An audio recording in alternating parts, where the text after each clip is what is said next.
গণ অভ্যুত্থানে বর্তমান অন্তর্বর্তী সরকারের বৈধতা দিয়েছে বলে জানিয়েছেন শ্রম ও কর্মসংস্থান উপদেষ্টা আসিফ মাহমুদ সজীব ভূঁইয়া।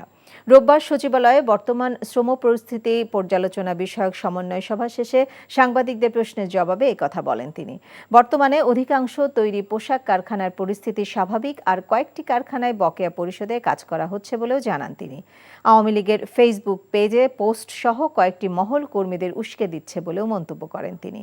রিপোর্ট করছেন রকুনউদ্দিন। বেতন ভাতার দাবিতে রোববারও সকাল থেকে ঢাকা ময়মনসিংহ সড়ক অবরোধ করেন তৈরি পোশাক কারখানার শ্রমিকরা। এমন বাস্তবতায় পোশাক কারখানার শৃঙ্খলা ফেরাতে শ্রমিক মালিকদের যৌথ 18 দফা ঘোষণার পর্যালোচনা সংক্রান্ত সচিবালয়ে এই বৈঠক শেষে শ্রম উপদেষ্টা বলেন, বিজিএমই এর সদস্যভুক্ত 2140টি তৈরি পোশাক কারখানার মধ্যে 2121টিতে নিম্নতম মজুরি বাস্তবায়ন ও 2123টি কারখানার কর্মীদের সেপ্টেম্বর পর্যন্ত বকেয়া পরিশোধ করা হয়েছে। আওয়ামী লীগের যে অফিসিয়াল পেজ আছে ওইখান থেকে ওই যে দেশের বাইরে বসে বসে এরা যে পোস্ট করে, ওইখানে কিন্তু ওই শ্রমিকদেরকে উস্কে দেওয়ার মতো কিছু পোস্ট গতকালকে আপনাদের দেখার কথা, আমার চোখে পড়েছে, আশা করি আপনাদেরও চোখে পড়েছে। তো ষড়যন্ত্র তো ঘোষণা দিয়ে হচ্ছে ভাই, ষড়যন্ত্র তো এমন না যে গোপনে হচ্ছে, এটা তো পাবলিক অ্যান্ড সোশ্যাল মিডিয়ায় সবাই দেখছে। তো এগুলোকে কাউন্টার করার ক্ষেত্রে আপনাদেরও একটা ভূমিকা থাকা উচিত, আমাদেরও। আমরা কাজ করছি, যেখানে গুজব ছড়িয়ে এই ধরনের ঘটনা ঘটানোর চেষ্টা করে সেখানে খুব কঠোরভাবেও আইন শৃঙ্খলা রক্ষাকারী বাহিনী অ্যাক্ট করতে হয়েছে। তো এক্ষেত্রে আমরা কাজ করে যাচ্ছি। বলেন, বর্তমান সরকারি পোশাক কর্মীদের দাবি আদায়ে কাজ করছে। আগামী বছরের মার্চের আগেই সংশোধিত শ্রম আইন অধ্যাদেশ আকারে জারি করা হবে বলেও জানান উপদেষ্টা। আগামী মার্চের মিটিং পর্যন্ত আমরা 4 মাসের একটা সময় আমরা কিছু কমিটমেন্ট করেছি।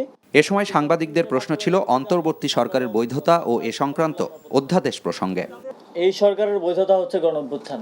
সরকার গঠনের আগেই 106-এ এই সরকারের বৈধতা ইতিমধ্যেই দেওয়া হয়েছে, এবং যে অর্ডিন্যান্সের যেটা কথা বলা হচ্ছে সেটার মাধ্যমে আরো লিগ্যাল রেটিফিকেশন।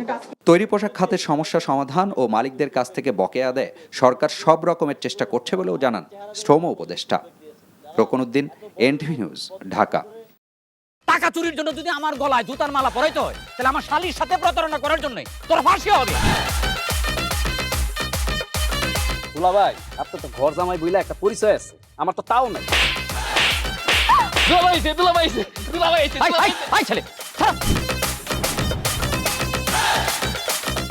রাজনৈতিক ফ্যামিলির মেয়ে হয়ে ওই কাজ করবে।